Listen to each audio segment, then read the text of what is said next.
How many people out there have ever fell victim to this? Where you want to accomplish something, but you strive for such a high level of perfection that you never accomplish anything. That's what we're going to be talking about today. When you overanalyze something and fail to take action, and why that happens. So let's start at the beginning. You have an idea. Let's take launching this channel, for instance. I had this idea to launch this channel a long time ago, but didn't take action. Why? Well, at the time, I didn't have a solid sense of direction. I didn't know where I wanted to take this. Okay, so I got the business plan down. I had a sense of direction, what I wanted to accomplish. I wanted to focus on fitness and personal development, because I think they go hand in hand. Great. So what's the next step? Okay, so I need to acquire camera equipment. Great, I get the camera equipment. And then from there, what's the next step? All right, now I need to actually start filming the content. It was really difficult for me to film the content because I wasn't doing it in a way where I felt comfortable. So I've now found a way where I can speak freely, speak openly, get my thoughts out there and do it in a comfortable fashion. But it took repetition. It took me to stop caring about any insecurities that I had, whether my skin looked perfect, how my appearance looked, and getting too fixated on my self-image. All right, but it took time. It definitely took time. But the action was taken. All right? If you're the type of person that overanalyzes everything, which I'm that type of person, I overanalyze everything, sometimes it can get in your way and can deteriorate your ability to grow and accomplish things. All right? If you're sitting there and you're thinking too much, you're not going to take action. I like to adopt a 1, 2, 3, go type mentality. If there's something I want to do and I'm fearful, I'm trepidatious, 1, 2, 3, do it. Stop thinking about it. The best thing you can do is take action and execute. If there's something that you want to accomplish, you need to put together a plan, craft it, and then execute upon that plan. But that planning process shouldn't be overemphasized to the point of paralysis, because nothing will ever go according to plan. There's nothing that's predictable. Except for like death and taxes, right? There's nothing that you can guarantee in this life. Except for the fact that you're going to die. That's pretty much the only thing that you can guarantee. So, with that, there's too many variables to consider. So you're better off getting a rough framework, executing and ironing out the kinks as you go along. Nobody knows how to do something at a mastery level right out of the gate. It's a slow learning process. There's a learning curve to everything. It's slowly but surely making changes, figuring this out, figuring that out in order to get to where you want to be. It's not going to happen overnight. So, if you're in a position where you overanalyze something to the point where you take no action, I want you to use this strategy. 1, 2, 3, go. And do it. Let's say, for instance, you're out and about. You're a single guy or single gal and you see somebody that you find attractive. What do you typically do? Do you sit there and look around, wait, and try to psych yourself up? Or do you go 1, 2, 3, approach? Hey, what's going on? My name's Chris. I just wanted to come over and introduce myself. I thought you were very attractive. What's your name? How do you handle it? What do you do in those situations? Do you take action or do you sit there and get paralyzed? The number one thing I can say is not overthink, because the reality is typically 9 times out of 10, the way somebody else is going to perceive you isn't even close to how you're perceiving yourself. We are all our own worst critics. So when it comes to taking action, you don't have to be perfect. You can make mistakes, you can slip, you can fall. It doesn't matter as long as you get back up and you keep going. Try not to get deterred when things don't go your way. It's not going to happen the way that you expect it to go every single time. Sometimes it will, sometimes it won't. There's an element of luck involved. But when it comes to taking action on something that you need to improve within your life, I want you to develop a rough plan and then execute on that plan right away.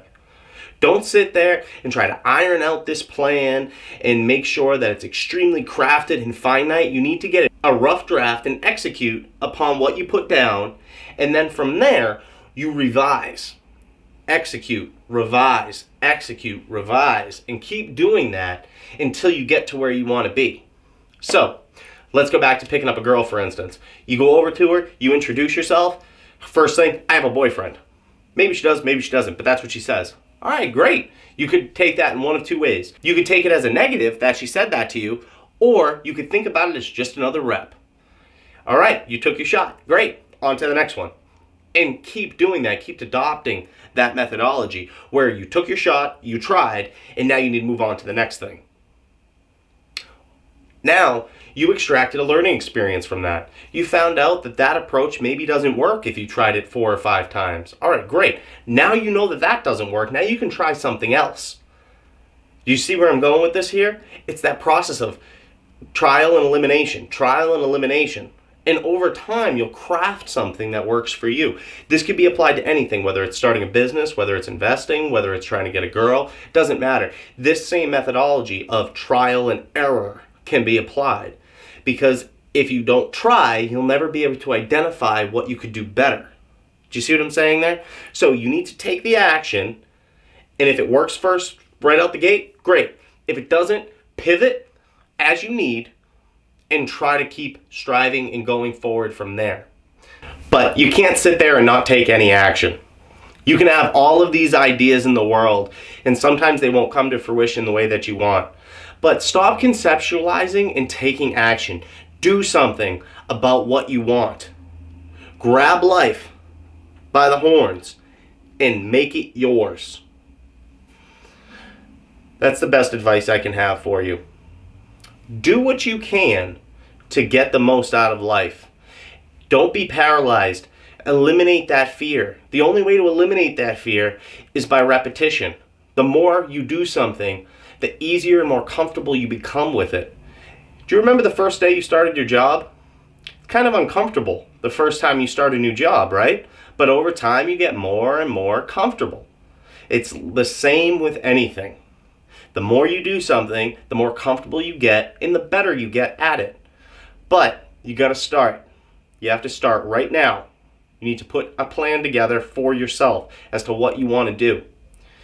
The level of procrastination needs to go. If you're a procrastinator and that's holding you back, you need to drop it right away and start taking action immediately. There is no better time than the present. You're going to hear me say that a lot on this channel because that's the truth. You need to take action right now. And if you don't take action right now, you're going to be in the same place tomorrow feeling the exact same way you do today. And that means you got nowhere. So, if you suffer from paralysis through overanalysis, craft a plan and execute immediately. Craft a plan and execute immediately, because ultimately that's going to be the only determining factor that's going to help you get closer towards your goal, whatever it happens to be. So I really want you to sit down and think about that. Can you detach yourself from being outcome dependent and become dependent on the learning experience that you can gather from the experiences that you're about to have? Don't be outcome dependent. It's easy to say that, I understand, but you'll become desensitized over time. The more you fail and the more you persevere, you'll become desensitized to it and you'll understand that's part of the process. That's part of the process. If you're going to go out there and you want to be a professional race car driver, you're probably going to have to crash a few cars to get there, right? Hopefully not, but you get what I'm saying here. It's not going to be a smooth road. You're going to have to fight through the trials and tribulations in order to get to where you want to go. But striving for that level of perfectionism is something that I struggled with for a very long time, and ultimately I accomplished nothing as a result. Conceptualizing these ideas and crafting it and trying to do it all perfect, and it doesn't matter. Just start. Just start whatever it is that you want to do, and then you'll figure it out along the way. That's the beauty of human beings, is we can learn anything. We can adopt new habits. We can create new things. That level of innovation is exclusive to human beings. Take advantage of that we have that capability. So hopefully this got your wheels turning, guys. Thank you so much for listening. If you have any questions, feel free to reach out to me at RTBTransformations.com. Please comment, like, and subscribe. If you have any questions, feel free to reach out. And with that, guys, I am out of here. Take care.